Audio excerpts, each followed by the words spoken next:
In a last-ditch effort to escape their perpetual financial crisis, Rovio Mobile launched their strategy slingshot sensation Angry Birds on Apple iOS and Nokia devices on December 11, 2009. Wait, before I proceed with my conventional introduction, I feel that it is important to start from the beginning, because one cannot appreciate the history of the plush toys without knowledge of the property they're based off.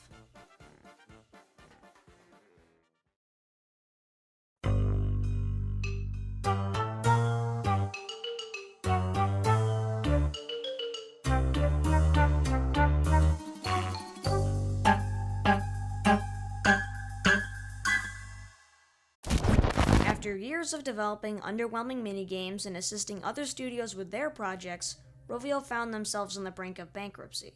Many contributors from the company's beginnings had moved on, leaving fewer and fewer talent as the years went by. With these departures came imminent financial struggles, leaving Rovio no choice but to lay off the majority of their staff by early 2009.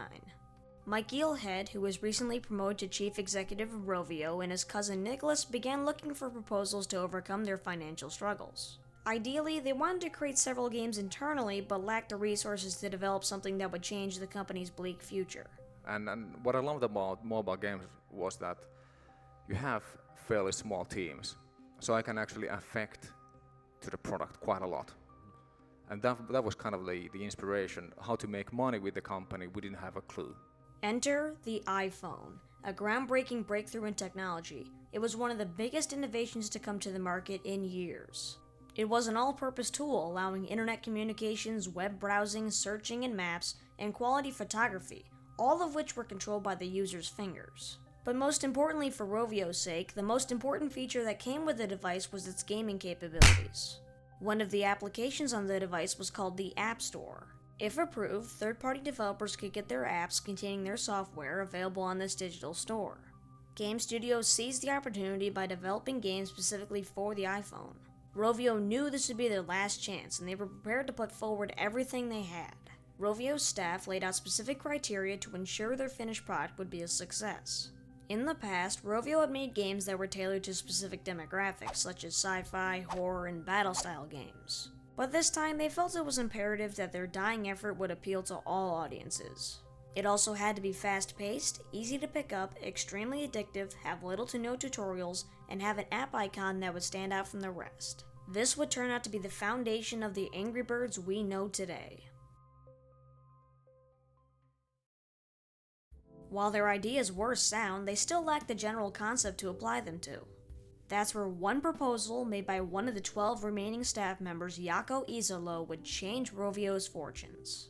His proposal, in the form of a simulated screenshot, featured some angry-looking birds with no visible legs or wings launching themselves at colorful geometric shapes. While the picture gave them no clue as to what type of game was being played, the staff liked the characters and the team elected to design a game around them. They proposed that the game needed an antagonist that the birds could feud with, something that could hide within the supposed structures. They settled on green pigs, as the swine flu epidemic was one of the prominent news stories during the development. Iisalo liked to draw animal characters, and pigs were just something natural that came to him in his initial sketches. He also never saw them as malicious, as in his opinion, the birds are the aggressive while the pigs are just mischievous. The designers also wanted to integrate some kind of gimmick, something that would make the game unique.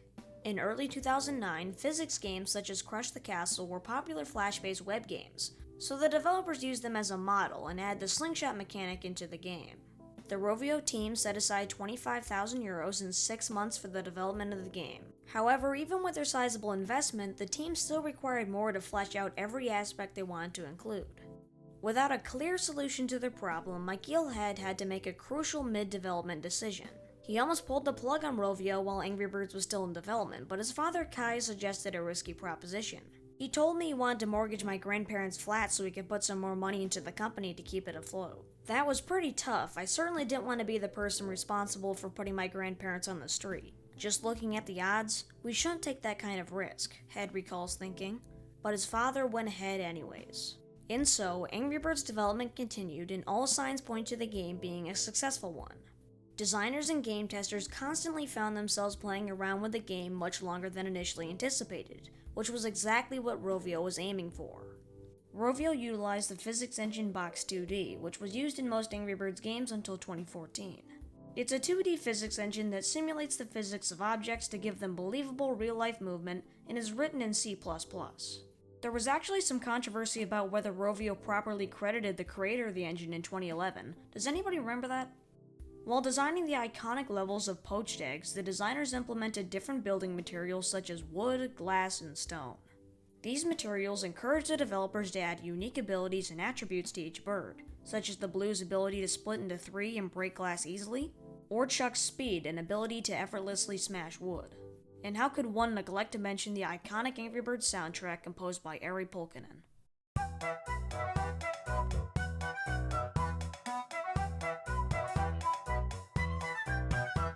You simply cannot get the full Angry Birds experience without it, and in many ways, it was the finishing touch to what would be a future masterpiece.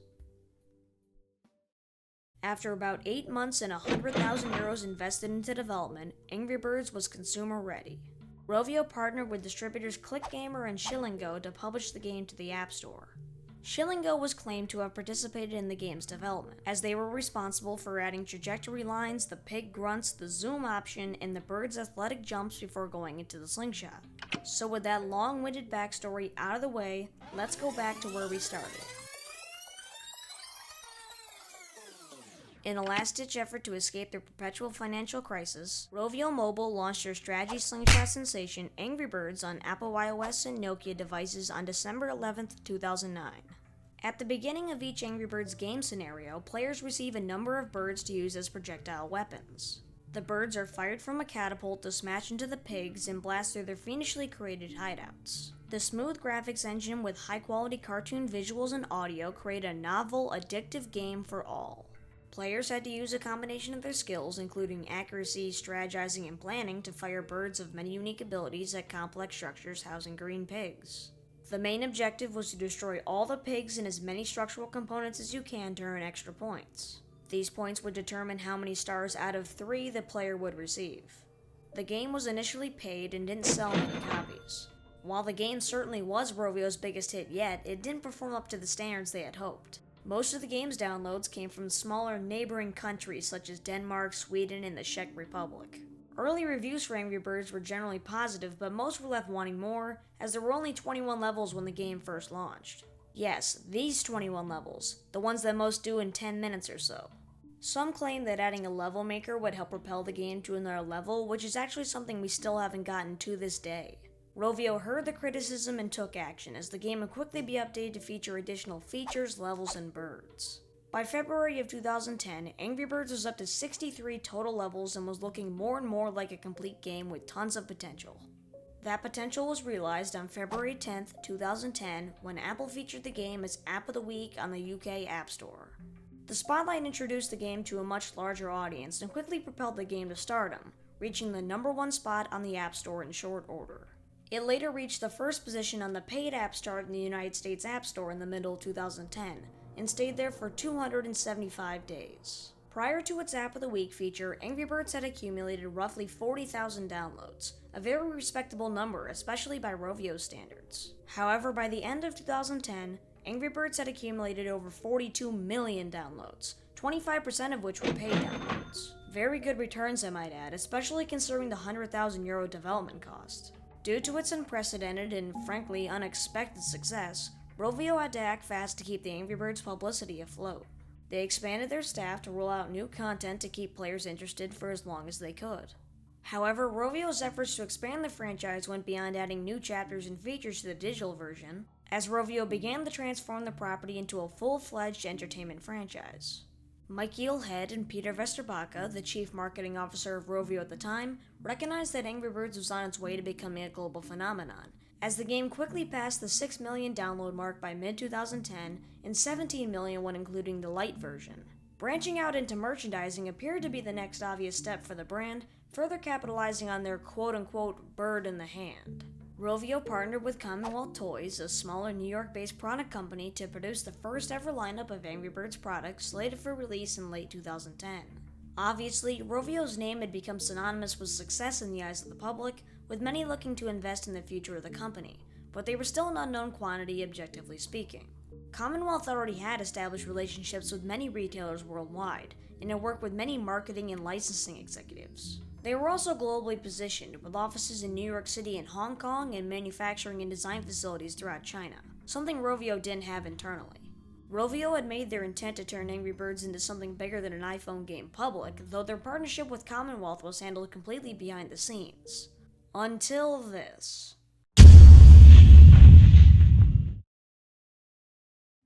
Multiple reports surfaced around September of 2010 regarding some admissible Angry Birds toys on the streets of Manhattan. As you can see, the photos show what appears to be a jumbo-sized red plush in a bomb playground ball. At the time, much controversy arose regarding their authenticity. Were these knockoffs or actual prototypes? The answer would reveal itself in short order as Rovio's US advisor Peter Levin, who was also the CEO of Geek Chic Daily, leaked photographic evidence of the full line of Angry Birds plushies just a week later. The image depicts a box set containing each of the 5 original birds in various sizes with the aforementioned jumbo red at its side. This would be our first official look at the Commonwealth Angry Birds plushies. Our second would come on October 21st, the first high-resolution full-color shots of the plushies emerged. Obviously, some of the colors differ from their official release, such as the orange-colored beaks and later Bomb's white spot, but there was no mistaking it. These were the real deal. To many's dismay, however, the company stayed pretty mum on the matter of pricing and availability, leaving would-be buyers in the dark with Christmas fast approaching. But exactly 1 week later, October 28th, a tipster told TechCrunch.com that Rovio planned to unveil them on their website the next day. But that didn't stop another toy store from putting them up early. The store in question here was ToyWiz, Commonwealth's official toy distributor, who claimed that the Angry Bird plush toys would be shipping in December. Furthermore, they went ahead and pinned a price on them, $14.99 each. With 5 different 8-inch birds available, Red, Blue, Chuck, Bomb, and Matilda, that brought the price for the full set up to about $75 before tax and shipping. With all this news materializing in just a month, anticipation was at an all-time high. And when the set officially debuted for pre-order on October 29th on angrybirds.com, they instantly became the #1 item on consumers' holiday wish lists. However, Rovio dramatically underestimated demand, with customers having reported paid with the full expectation of shipment during the holiday season, only to be told that their orders will not be fulfilled until January. Customers that contacted Rovio received this email. Due to unforeseen demand for Angry Bird plush toys, our logistics and customer service have been overwhelmed and we have not been able to respond promptly to all queries. If you have already contacted us regarding your order, our staff is working on the case to resolve any problems and you will receive a reply at the earliest opportunity. Customers were infuriated, to say the least. Then again, when all the commotion finally dissipated and the plushies officially arrived in the hands of 60,000 consumers, regardless of how long it took, they were nothing short of remarkable. Each bird mimicked their in-game design almost perfectly, with small details like tail feathers and facial markings being the highlights. When squeezed, as prompted by a circular red tag near their topmost feathers, each character would make one of 3 sounds: a generic battle cry, flock cheering, and the stage completion celebration.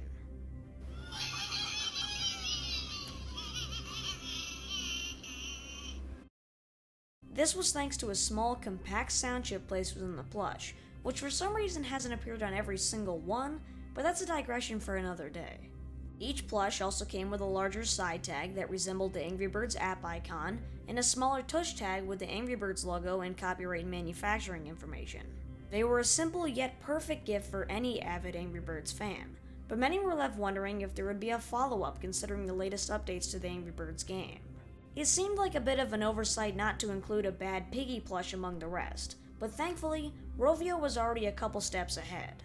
While the initial release was solely available through affiliated online retailers, Rovio had plans to release them in physical retailers as soon as possible.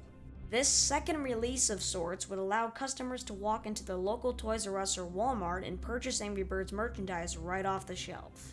However, this release would dramatically expand the plush range, introducing varied assortments, new size variations, and new characters including the Bad Piggies.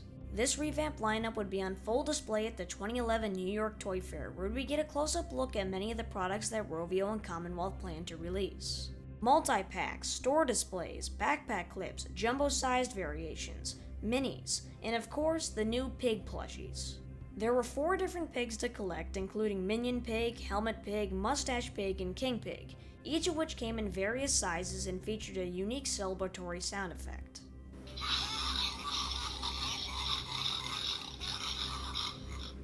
The first wide release of Angry Birds Commonwealth merchandising, including the revamped plush lineup, debuted in March of 2011 in both online shops and in-person retailers. Some notable changes from the Toy Fair display include the absence of Mustache Pig and Helmet Pig backpack clips and minis, the removal of Bomb's signature white spot to match the changes to the in-game design, and an update to the Angry Birds logo on the side and touch tags. Though I'm almost 100% sure that many got out there without these alterations, as many were likely manufactured for demonstration purposes and Commonwealth wanted them off their hands.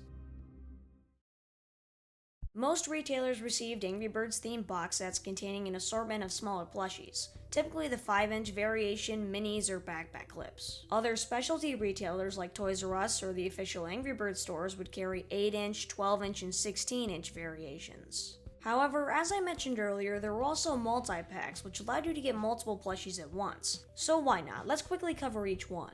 There was the single pack, which only came with one plush, not even sure if that meets the multi-pack criteria. There were the 2-packs, which basically were the single packs but came with another. There were the 3-packs, which, you guessed it, came with 3 plushies. There were the 4-packs, which came in 2 different variations, one with Bread, Chuck, the Blues, and King Pig, the other with Bread, Bomb, Matilda, and Minion Pig. There were the 5-packs, which promoted Rovio's partnership with Sony and came with the original 5 bird plushies. There were the 9-packs, which came with all 9 plushies and doubled as a carrying case. All but the single, 2, and 9 packs came with minis, and all but the 4 and 5 packs came equipped with sound chips. It wouldn't be long until Rovio and Commonwealth put these plushies in claw machines, but first there were some logistics they had to work around. Obviously, and first and foremost, mass producing the retail plushies would cost a fortune. They're high quality products and contain some electrical components for the sound chips, not exactly tailored for a claw machine. To combat these glaring issues, Commonwealth designated factories to produce claw machine-specific plushies that were more cost-effective, let's say. They didn't have sound chips and had additional touch tags showing their adherence to the standard consumer safety specification for toy safety when the product was manufactured, and the typical copyright information. Aside from the typical 4-size variations, Good Stuff plushies were also produced in irregular dimensions, and in rare cases, were absolutely massive. I mean, look at that! Commonwealth didn't handle the product's distribution on their own, however, as they designated those responsibilities to one of their partners' Good Stuff toys. As a result, their logo would appear on the side and touch tags right next to the Commonwealth logo. Over the years, minor alterations would be made to the plush merchandise to reflect Angry Birds' current marketing. As you've seen thus far, all of the Commonwealth merchandise had tags and packaging that resembled the app icon at the time and the original title screen. The cyan blue sky, that signature angry expression on red, those sun rays, it was marvelous. The sun rays. Listen to me, I sound like a lunatic. However, it would all be overhauled in early 2012 when the red era began. Angry Birds products began to feature red and black colors, and the Commonwealth products were no different. The rounded square side tags would be replaced by a circular red tag with a silhouette of the poached egg's background. The touch tags now had inverse colors, with the main portion being changed to black, while the Angry Birds logo and information in the back being changed to white. Again, later in 2012, Angry Birds products began to feature light blue colors and the Commonwealth products followed suit. The side tags were replaced by light blue rectangular side tags, but still maintained the poached egg silhouette. The touch tags reverted back to being primarily white, but the Angry Birds logo stayed white. Minor design changes to the plushies would also occur near the line's discontinuation. Chuck and the Blues designs were altered at some point around mid-2012. They were evidently more cross-eyed than the dead stare of the originals, but I wouldn't say they were an upgrade either. With that said, there's no denying they're more faithful to their in-game designs. For instance, the Blues now had just 2 tail feathers and Chuck's underbelly was now completely white. The pig's distinctive matte fur would also be changed at some point to match the bird's much silkier fur, though I wouldn't call that an obvious upgrade either. Though the changes were noteworthy, so I thought I'd mention them. So there you have it, a comprehensive overview of the original Commonwealth Angry Birds plush set. All Angry Bird plushies would be discontinued near the beginning of 2014, with some exceptions like the Stella and movie sets. The classic set is easily the most iconic of all, pretty much everybody has had experience with them. My oh my, there was a lot to cover, but I found plenty of enjoyment in the production of this video, specifically the research on the origins of the game itself. If you have any questions, comments, or complaints, you can let me know in the comment section below. With that I say, peace. Peace out.